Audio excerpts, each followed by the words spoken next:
Internal policies. First, the provincial internal policies of the Hitler. The provincial government were abolished and all the states were unified under a centralized government with its capital at Berlin. The government looked upon Jews and communists as anti-national elements hostile to the solidarity of the state.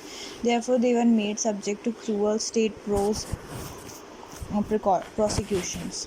Second, the imports were discouraged and import substitutes were developed. For example, Germany managed to manufacture synthetic products, wool, rubber, motor fuel by artificial processes.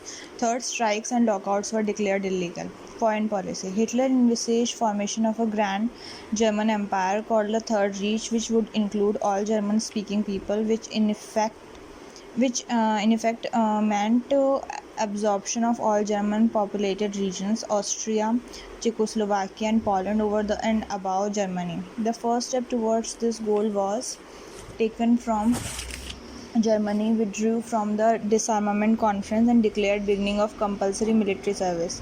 In Germany, once again, which was banned by the Treaty of Versailles, as a next step he left the membership of the League of Nations and openly defied the reoccupying the Rhine territory, which was ordered to be kept in a demilitarized state under the provision of Treaty of Versailles. A major opportunity came to Hitler in 1936 in the Spanish War of Succession, where there was a civil war between the Republican government of Spain, which was first drifting towards communism and therefore was supported by socialists and communists from all other countries. Hitler decided to support the second force, that is the German Franco, who headed a nationalist government against the Republican government. Hitler got the support from Italy under Benito Mussolini. In the meantime, Germany signed a pact with Japan in 1936 against the communist USSR, and Italy joined the pact in 1937, completing the formation of Rome-Berlin-Tokyo axis,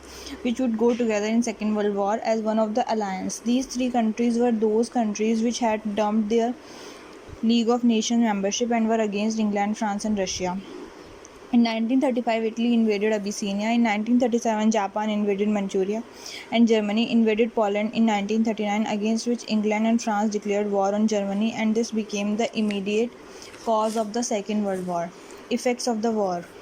First, about 40 million people killed, half of them were Russians, 6 million Poles, 4 million Germans, and 2 million Chinese, and about 2 million Japanese. More than 20 million people were uprooted from their homes. Large part of Germany, especially industrial area, towns and cities, were completely destroyed. Much of the western Russia got destroyed. 50% of the total French wealth was lost. Italy lost 30% of its total wealth. And of the European supremacy over the rest of the world, the four major powers which had dominated the world, that is Great Britain, France, Italy and Germany, faced huge economic hardships after the Second World War. France and Italy were the verge of economic bankruptcy. Germany lost the war, so was once again at the mercy of the winning nation. The cost of war was too high for Great Britain also. Throughout the war, her war efforts depended on American support in lieu of payment after the war. As soon as the war got over, the US President Truman declared cancellation of further help to Great Britain, creating many economic complications. Great Britain had an overseas debt of 3,000 million pounds and much of her export trade got adversely affected. Therefore, none of the European country was in position to keep dominating the world affairs as before. Third is emergence of superpowers. The US suffered at least in war and enjoyed great prosperity from her supplies of war material and food, had the world's largest navy and air force, and controlled atomic bombs. USSR, the majority affected, still had the largest army in the world. These countries worked together till the time the common enemy was in the sight. After the annihilation of the common enemy, Germany, the ideological differences were bound to become strong and open. This gap birth to a bipolar world system. Third is decolonization movement. The defeat and weakness of European countries broke the myth of European invincibility.